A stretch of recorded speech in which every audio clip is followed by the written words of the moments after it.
Welcome back to the Story of Liberty. This is John Palmer. Remember the gold rush back in 1848? Well, it all started when John Marshall noticed a little piece of metallic in the water that was sparkling. He lifted it up to the sun, and sure enough, he started yelling, "Boys, I believe I have found gold." He rode into San Francisco one morning and began shouting up and down the street, "Gold, gold on the American River." And the gold rush was on. You know, at first it was localized. It was just friends of friends who had actually come and filled up their little pouch with gold nuggets. But after a while, others learned about it and started coming. You could simply come and claim an area and or work. You could work for a gold nugget a day, which was worth about $16 compared to the average salary of $1 a day. So looking for gold earned 16 times as much. And to be a prospector on your own, all you needed was a shovel and a pickaxe, a crowbar, either a dish pan or a fry pan that would be good for panning gold, and of course a tent and a bedroll to stay out in the wilderness there for 3 or 4 weeks. You needed some food. And if a Bible wasn't in your package, you probably had a bottle of whiskey. But as it turned out, these camps grew and grew as more and more prospectors came out. And their names kind of show you and reflect what life must have been like in these camps. Flapjack Canyon, Murderer's Bar, Hell's Half Acre, Whiskey Bar, Humberg Creek, Gomorrah, and Gaujai.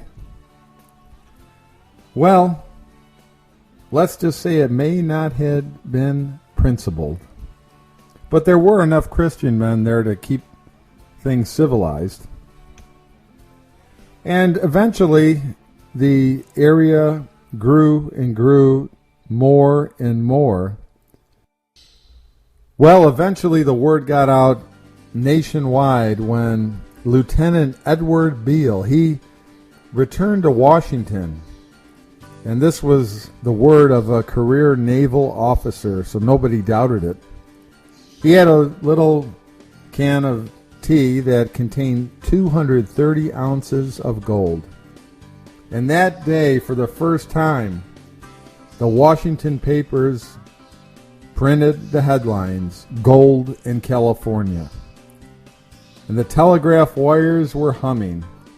Papers around the country were picking up this news that there was this incredible bonanza taking place out in California. Suddenly, gold was on everybody's mind. Anybody could be a prospector. It didn't matter who you were or where you came from, what your background was, or how educated you were. All you needed to know, you could learn in 15 minutes. And in the beginning, you didn't even need to own any land. You just needed to stake a claim, register it, and start working at it. And whatever you found was yours. There were accounts of many millionaires with their gold finds, and the word began to grow. It was interesting that the historian Page Smith called it the greatest movement of people in modern history. See, it was the most remarkable immigration in the history of man since the days of the Crusades. The move from the east to the west. It was amazing because all across America, young men were looking to find tools they could work with to find gold. And the end of the rainbow did seem to have a pot of gold in it in Northern California.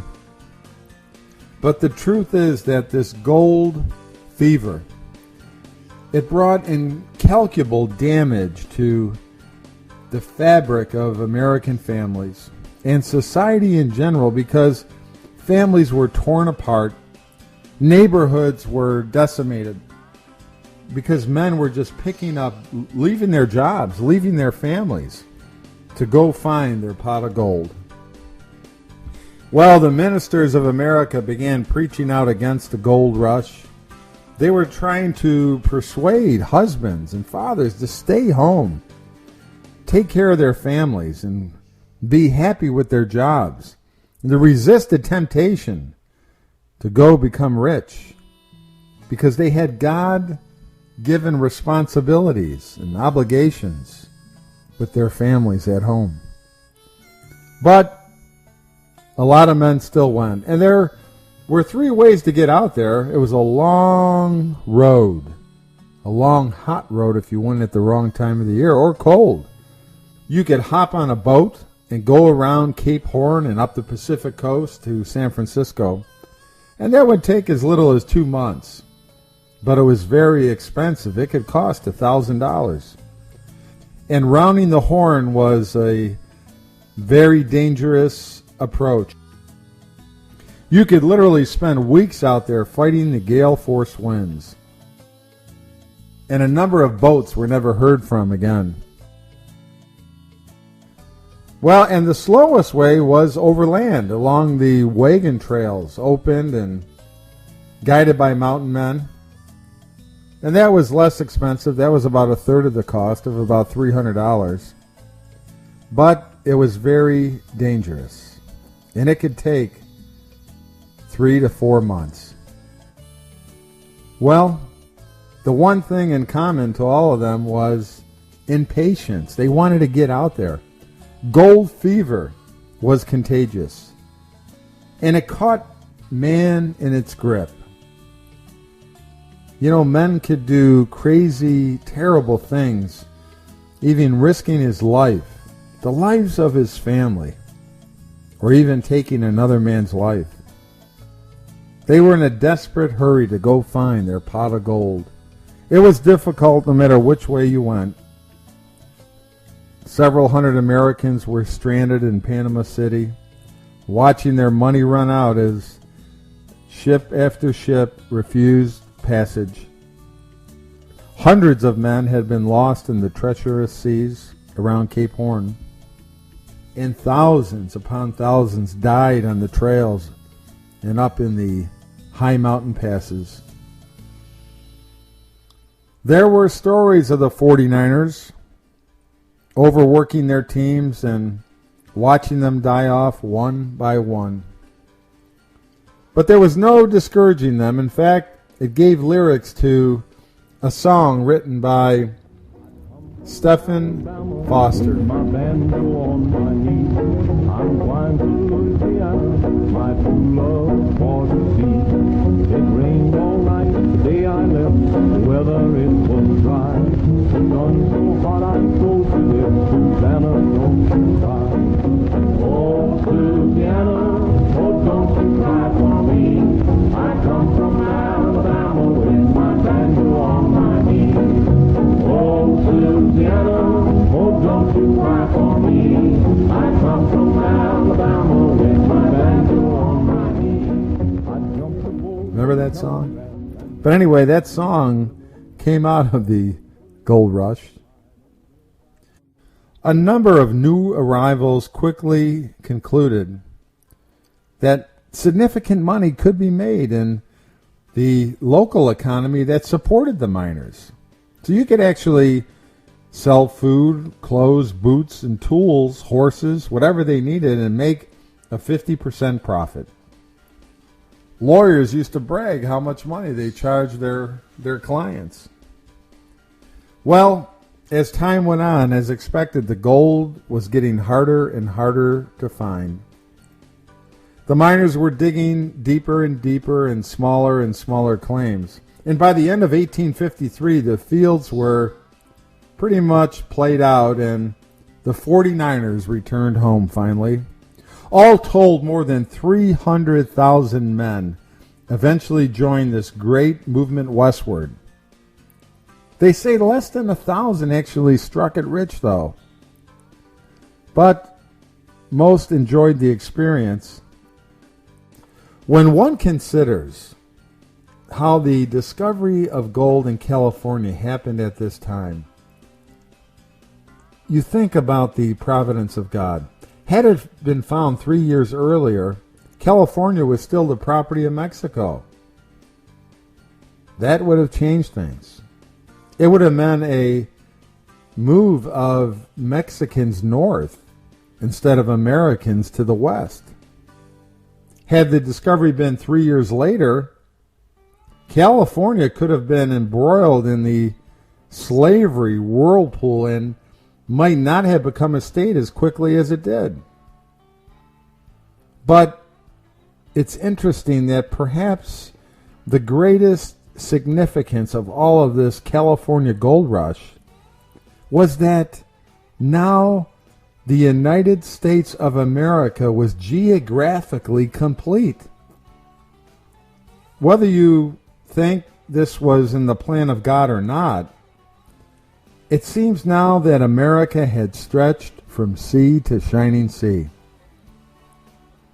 It joined America as a nation. It populated America all the way to the West Coast.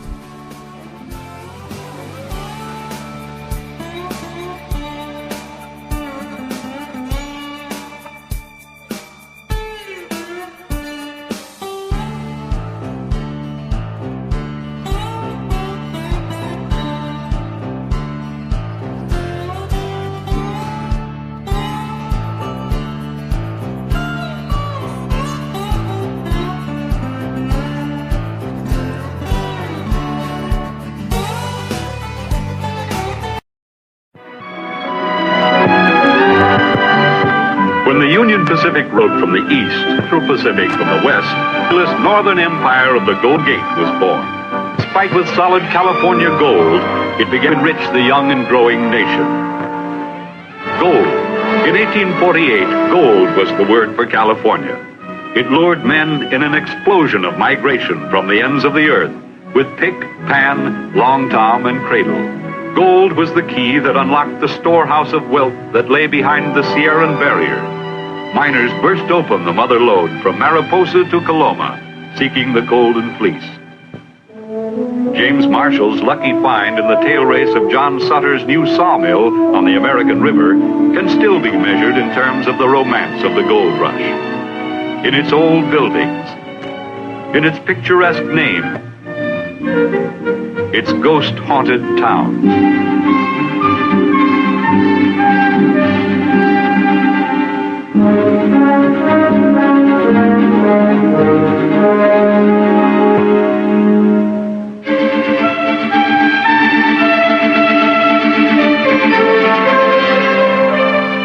Memories of the noisy, happy-go-lucky days of the gold rush still linger in the Sierra mining country in annual celebrations such as the frog jump, which keep alive whimsical traditions started by men like Mark Twain.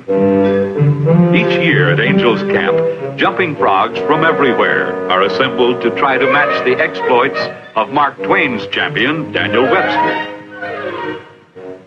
Each frog is allowed 3 jumps, measured by bewhiskered judges.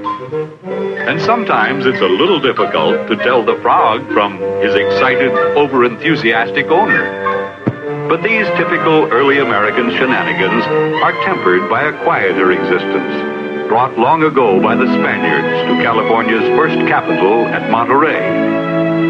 A peaceful, sunny way of life that mirrored the Spaniards' mind. And names famous in the exploits of the swashbuckling conquistadores still sound in the homes and gardens of Soberanes, Abrego, Serrano, and Arroyo. California's first theater opened in 1848 in Monterey, still produces the melodrama that thrilled and chilled the 49ers. Today, the Golden Capitol Dome at Sacramento looks down on a rich heritage, both European and American. Wineries in the Napa, Sonoma, and San Joaquin valleys, with their imported stained glass windows and their carved ripening casks, lend a unique air of old-world charm found nowhere else in America. The wines produced from Northern California's wide vineyards recall vintage traditions that were old long before men planted grapes in this new deep-soiled land. Good Burgundy is here, and Chablis, Riesling, Moselle, and Pinot Noir. Methods used in the grape harvest, women pickers using curved blade knives, are as old as the days of Abraham. Yet old-fashioned horse-drawn sledges lead directly to modern conveying systems that carry the grapes to the wine presses.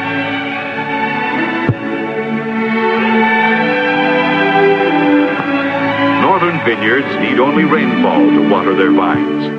But Central California vineyards and nearly all of California's other crops depend upon irrigation. Water is today's California gold. Water, millions of acre feet, held in reserve for future use by gigantic dams like the Shasta. Before the birth of Christ, provide lumber for buildings around the world, given a man with an 8-foot power saw and a 200-foot giant immune to all hazards except old age and falls to earth. Within minutes, the tree is cut into sections and dragged to the mill. Among the fine natural woods, redwood lumber is one of the most beautiful and long-lasting building materials found in this country. While West Coast homes are sometimes constructed of redwood, it is used primarily in the East for interior finish, much esteemed for its beautiful grain and unusual natural color. And finally, that giant which stood majestically tall in the ancient forest disappears in a lumber yard beside the Pacific. The restless Pacific, which provides Westerners with fresh, juicy California oysters between September and April. And year-round is the fishing ground for the gourmet menus, found in the kitchens of Northern California's famous seacoast restaurants. And sometimes is a point of serious discussion among the seagulls.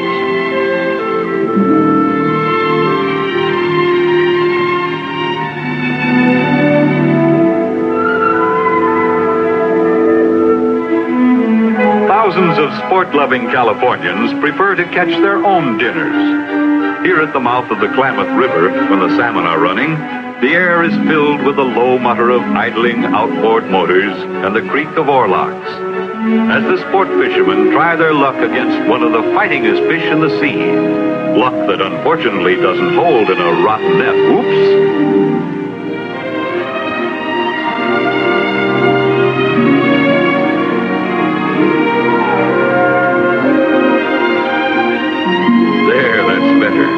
But lucky or not, who cares? It's fun to just fish. In the cool coastal valley of the Salinas River, the vast ranchos where the early Spanish rancheros once grazed their herds have been adapted to green farming. In harvest season, hundreds of carloads of crisp lettuce race across the United States toward the salad bowls of the nation.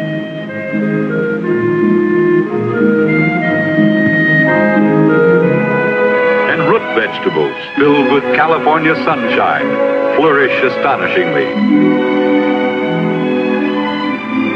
The climate of the seacoast and its adjacent valleys is so like that of certain parts of the Mediterranean that immigrants such as the artichoke grow better here than in their homeland.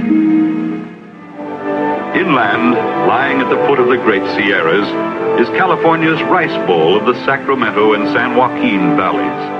From seeding to harvest, rice farming is one of the most mechanized agricultural procedures in the Golden Gate Empire.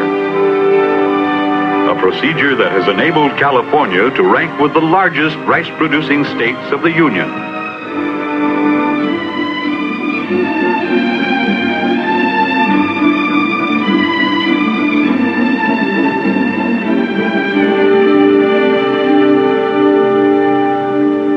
The rolling oak-dotted slopes of the Coast Range provide grass for beef cattle. And when the winter snow has left the lofty Sierras, the high meadows offer lush pastures. In winter, sheep graze in verdant, sun-filled lowlands. But the empire of the Golden Gate is much more than commercial fishing, lumbering, cattle raising, farming and the tourist business. It's the realization of man's most romantic and adventurous dreams. Highways here lead to unexpected castles high on rugged hills. The Hearst Castle, a gleaming apex on the enchanted hills south of Monterey, is a state historical monument that can be described only as fabulous. Treasures from Italy, France, ancient Egypt, Greece, and the whole wide world have been assembled here to concentrate in miniature the great artists and cultural achievements of mankind. Broad stone stairways sweep up from gardens and pools, surrounded by buildings and statuary that once graced the villas and homes of Romans and Greeks long ago.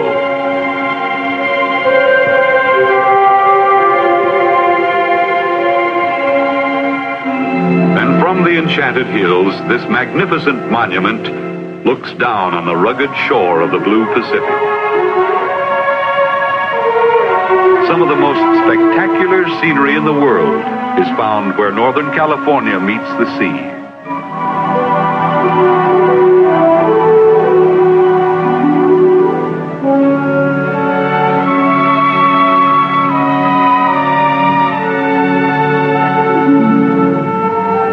On Carmel Bay, the unique Monterey cypress is blown into fantastic shapes by the wind.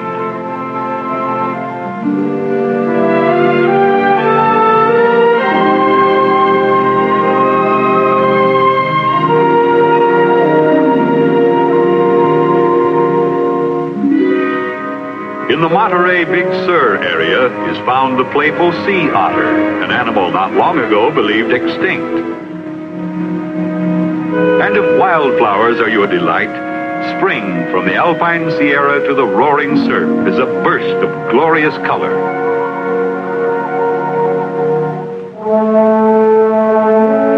Here in the once sleepy Spanish town of Monterey, the handiwork of men has added an appropriate touch of New England charm to a magnificent meeting of sea, land, and sky. Monterey Harbor, the first landing place of the conquistadores in Northern California, has served as a haven for men of the sea for nearly 400 years. The sea, the eternal, ever-restless sea, has been the inspiration for writers since Robert Louis Stevenson wrote here. East from the sea in the busy haunts of men lie the steep canyons and sharp crests of the flower-clad Sierra in Kings Canyon National Park.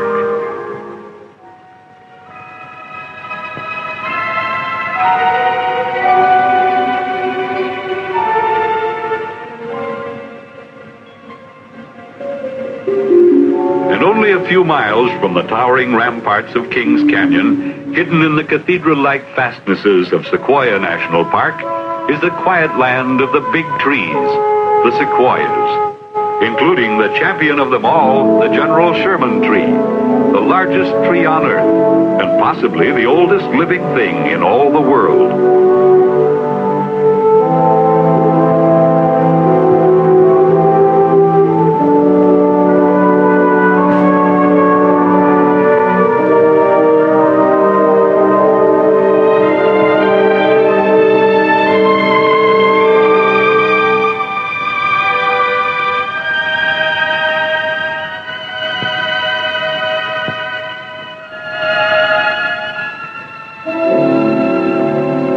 The Sierra Nevada is more than just a source of water and lumber and minerals to Northern Californians.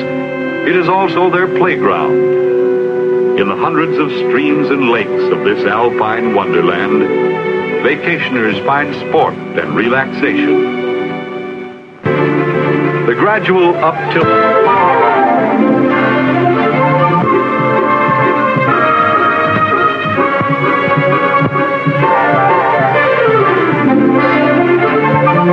ancient glaciers gouged out a narrow gorge, nearly a mile deep, leaving on each side hanging alpine valleys from which Yosemite's many waterfalls leap into space to join the Merced River below.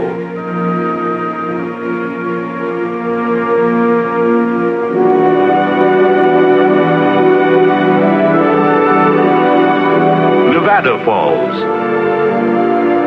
and Vernal. The Grand Yosemite Falls, dropping in 2 stages, 1,750 feet.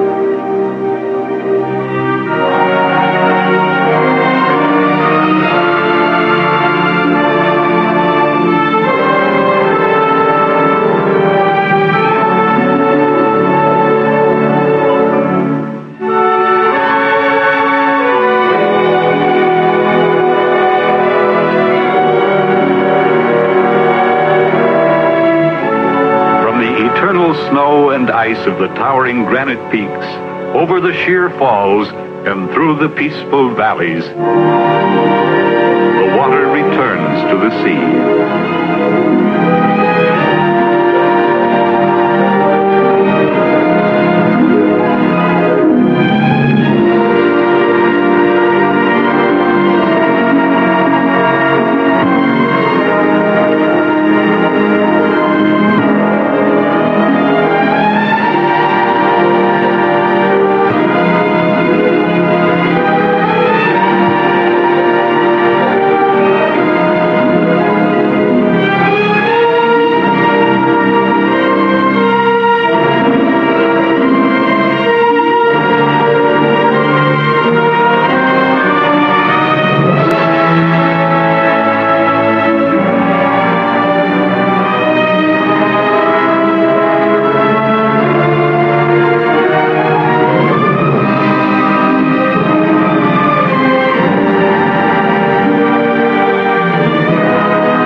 Explorers, gold seekers, and settlers, the majestic city of San Francisco is a symbol of beauty and culture.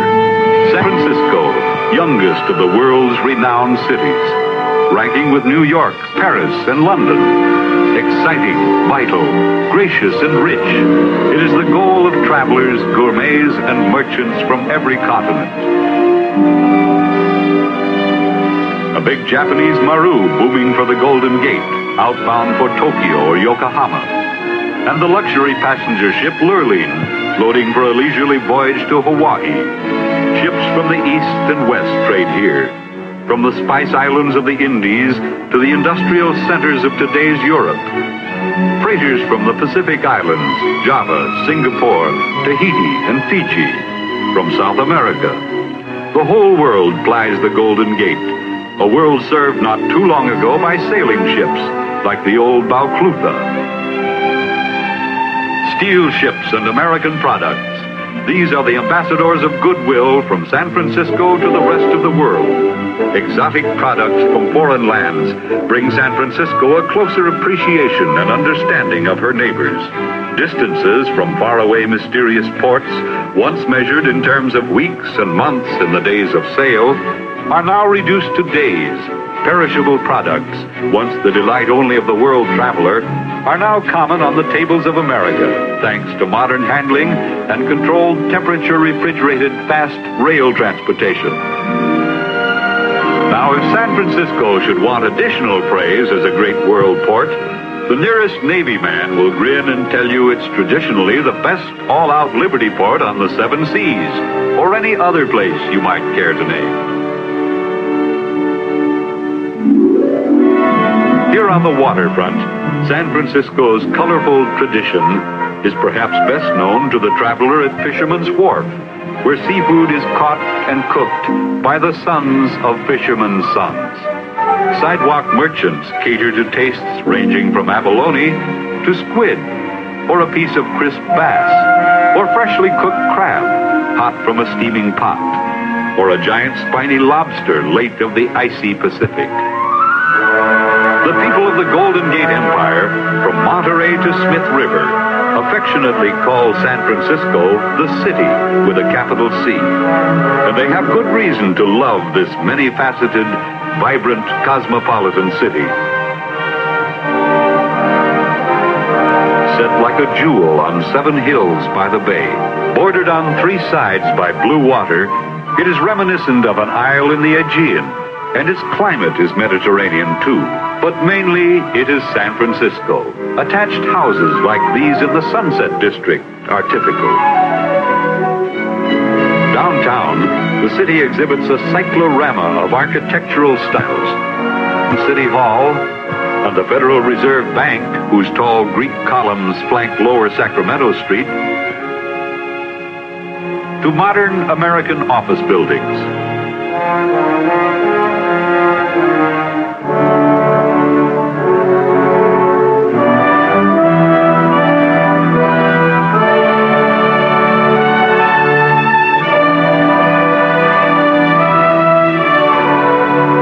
Market Street, the east-west dividing line, is the favorite starting point for exploring expeditions that fan out all over the peninsula. Buying flowers at stands north of Market is a daily custom. Everybody wears a flower, especially the smartly dressed women who come to shop or to lunch in the heart of San Francisco's fashionable shopping district that surrounds the city's central meeting place, Union Square.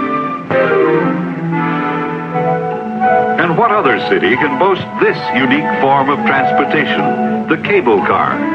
Invented right here in San Francisco because it was the only thing that would carry a man up them ding-busted steep hills.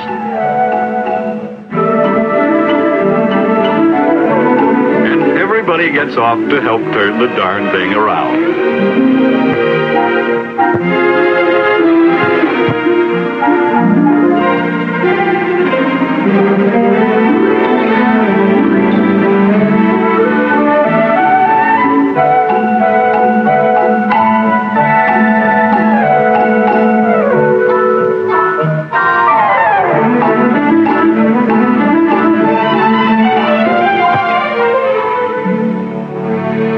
Astonishing streets, steeper than a roller coaster, lead to the great man-made wonders of San Francisco, the bridges. They are the pulsing arteries that connect the Golden Gate Empire with its heart.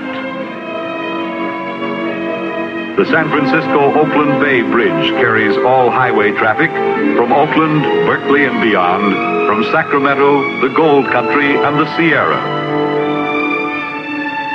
Since the passing of the old ferry boats, this 8-mile-long bridge is the main access to San Francisco from the East Bay. More famous is the Golden Gate Bridge that leaps the strait from Marin County. This steel, with 80,000 miles of steel wire in its main suspension cables, leads in from the wine and lumber country and the Pacific Northwest.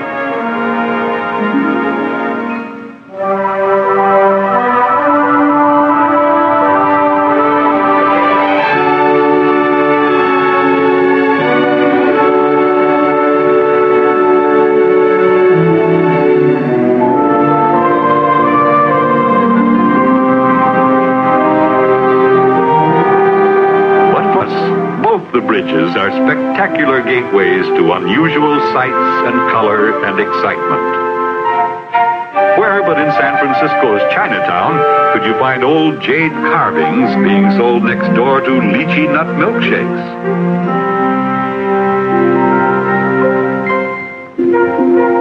The Chinese, mainly from Canton, settled on Grant Avenue early in San Francisco history. And although they are among the most modern and forward-looking citizens, they have retained and still practice many of the beautiful old ceremonies brought to America by their forefathers. Ceremonies like this one of ritual prayer at the altar of a temple.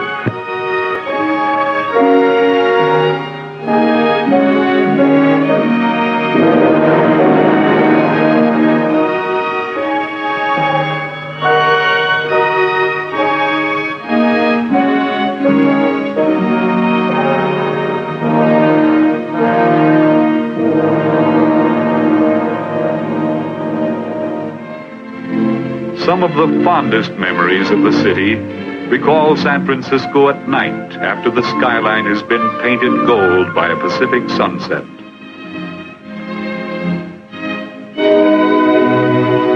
Then, under the night sky, it puts on a bright new costume like a dancer before the footlights. Chinatown bursts into brilliant color, and her pagodas rise from a lake of light filled with bustle and laughter.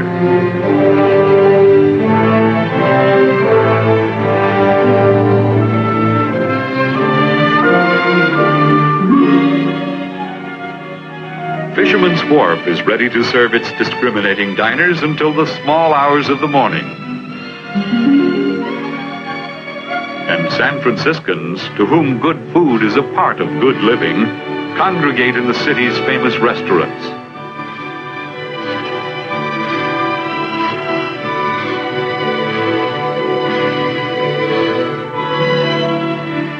Dishes are prepared here by chefs whose sauces, salads, and meats bear the honored approval of their brother chefs in Europe.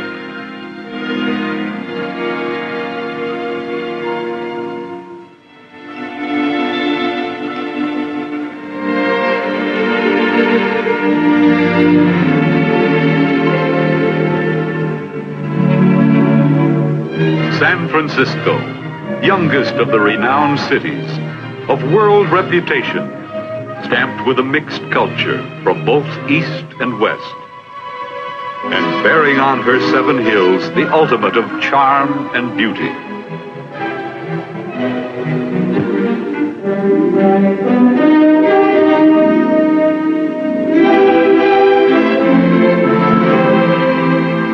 And worldwide shipping, guardian of the Western Gate. It is no wonder that the people of the Golden Gate Empire love their city with a richness that passes understanding.